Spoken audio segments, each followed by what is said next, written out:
زوال زدہ معاشروں کی اپنی داستانیں، اپنی کہانیاں، اپنے قصے، اپنے حادثات ہوتے ہیں۔ ہم بھی ایک زوال زدہ معاشرے کے رکن ہیں۔ ایسا معاشرہ جو سوچ سے عاری ہے، جو فکر سے مبرہ ہے، جو صرف اپنے آپ کو ہر آدمی مسلمان سمجھتا ہے اور دوسرے کو کم تر۔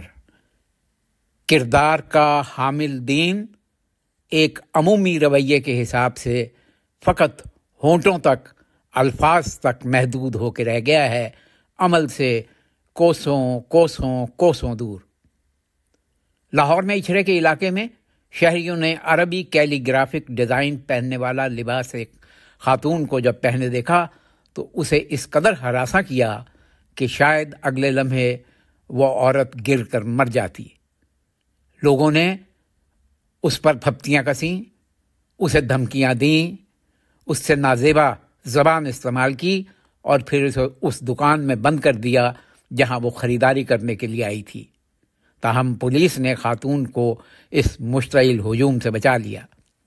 تفصیلات کے مطابق پتہ چلا کہ پولیس کو ایک کال موصول ہوئی کہ خاتون قرآنی آیات والا لباس زیب تن کر کے اچھرے کے علاقے میں موجود ہے اور قرآن کی توہین کر رہی ہے۔ لوگوں کے جذبات مجروح ہو رہے ہیں۔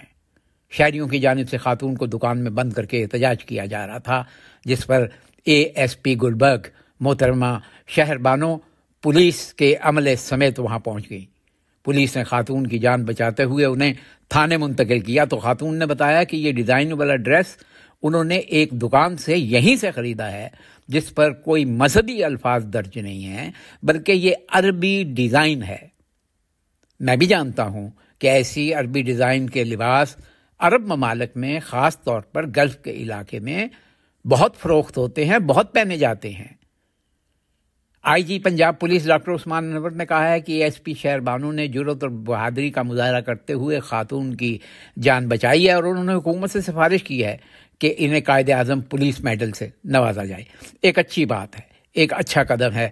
پولیس والوں کی ہم تنقید ضرور کرتے ہیں، ان پر طعن و تشیح بھی کرتے ہیں، لیکن ان کی تعریف ایسے حالات میں بہت کم کرتے ہیں۔ سوچنے کی بات یہ ہے کہ عربی میں لکھی ہوئی ہر چیز قرآن کی آیت نہیں ہے۔ قرآن عربی زبان میں آیا ہے اور عربی زبان حجاز کی زبان ہے، اور اس میں اچھی بری اس زبان میں تمام چیزیں موجود ہیں۔ خدا کے لیے سوچنے کی عادت ڈالیے۔